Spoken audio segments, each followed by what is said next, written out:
Hello, I'm Dr. Raymond Hyde representing the EZFloat. This is a brief introductory video on how to set up and maintain your EZFloat. If you've already purchased an EZFloat, I'd like to thank you. If you're just getting familiar with it, you can watch this video and see how this system is really a pretty uncomplicated and fairly simple system. When you buy the EZFloat, what you're going to get is a shaft and some heads that are used for filing the horse's teeth. It is based on a DeWalt motor drill that's been modified to meet our equine dentistry needs. It comes with a instruction sheet and directions from DeWalt for their warranty and product maintenance information. You can read through that and get a good start.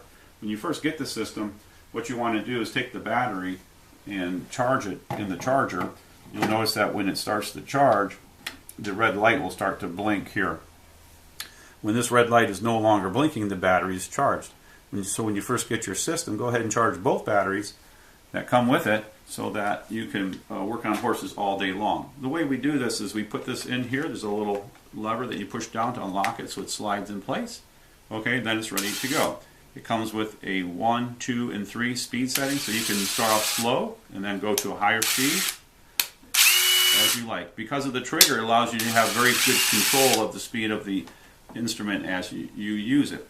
As when one battery is worn out after several horses, then you simply, of course, replace it into the charger and then take the charged battery and you go back and forth so you can work on horses all day long. The system will come with one shaft like this with a disc already on it. This is an abrasive head that spins to file the teeth, and there's a little set screw right here so that you can take off the guard and remove the disc when you're ready to. The way we do this is that we take this pliers, it's a specially made set of pliers to grasp the head like this, and then we grasp the head of the disc, and then we take this little T key driver and we put this into the square drive here so that we can turn this and free up the head. So we just hold this like this and then pop this loose. Once you've got it loose, you can just unscrew it like this, and the shaft will come, the drive shaft will spin, and you're holding the head free so that this little disc will come off like this. So this is the diamond disc here, and then of course what you would do is remove this little set screw right here using a little Allen key. We can take this off, and then you're going to slip on your apple core. Okay, so once you've removed that, what you're going to do is put on either the apple core, which is this one here. This will simply screw on like this. And then when you're ready, you're going to take your little T-wrench again and then firmly tighten it so that it does not come loose. As you're working on the horse's teeth, this diamond disc or apple core will spin in such a way that it actually tightens the head onto it to keep it firmly attached. When you're ready to switch to the buckle burr, you just simply break it free, and then you'll put your buckle burr on the same way. So again, we'll just spin this on like this. Here we go. And then make sure it's tight again. If it were to come loose while you're working, of course, then you just go ahead and retighten it again and snug it back on. So when we're working on the horse, we put this in like this right here. And you can either have it to one side and tighten it, or you can loosen it and flip it to the other side, whichever way you want. Okay, so that's a quick change. When I'm working on a horse, I prefer to have all three of these heads on an individual shaft. So when you get your kit, you'll get the buckle burr, the disc, and also the apple core. So that what you can do is if you have more than one shaft, you can just put like the apple core on one and the disc on the other. If that's what you're going to do is just use 2 of these heads, that works pretty good. I like to have 3 so that I can go from one to the other. Okay, when you get your EZFloat, it's very important that you keep it properly lubricated in the heads. Inside the head, there are gears that need to be maintained with lubrication. There's a little grease port right here. That's where the grease is put in. The heads come pre-greased, but we want to maintain that level of grease in here so the gears don't get worn out prematurely by frequently putting new grease in. grease that comes with the kit is a food safe grease. In other words, you can actually even eat this stuff and it won't hurt you. It's really not that necessary though to use food safe grease per se every time you use it. You can use other types of grease that you can get at a hardware store or through your dental supplies. This is a type of lithium grease. The main thing is that you want something that is kind of like maybe like marine friendly, so that it's really resistant to water destroying the gears through rust and stuff like that. So you want to use a grease that is what's called a clear grease. It has no particles because the hole that we have that we pump the grease through is quite small. This little hole right here can plug up, so therefore sometimes you might have to take a very small wire and push it down in there, take this head off and clean it out right there, and then you get going again. When your kit comes to you, you're going to have a grease pump like this. There are other grease pumps available also, but this is one that we provide with the kit. And what you want to do, of course, is take this grease here, fill up this tube.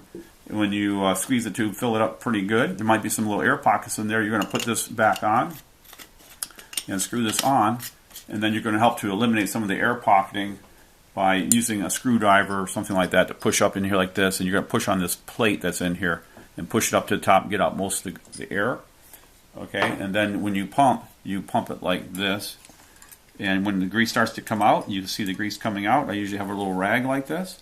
I can see that it's ready. Here's one that's already been filled, and I can demonstrate this to you. You can see that when I squeeze this, a little bit of grease comes out. Okay, this happens to be like a purple colored grease. So when I put it into the float, what I like to do is put it on a nice firm surface like this where I can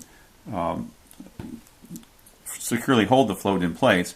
Put the grease plunger up against the port. What I like to do before that is take a little needle if I need to and clean out any tooth dust that's in here. You can also depress the little ball that's on a spring valve and make sure that it's ready to move out of the way so the grease can go in.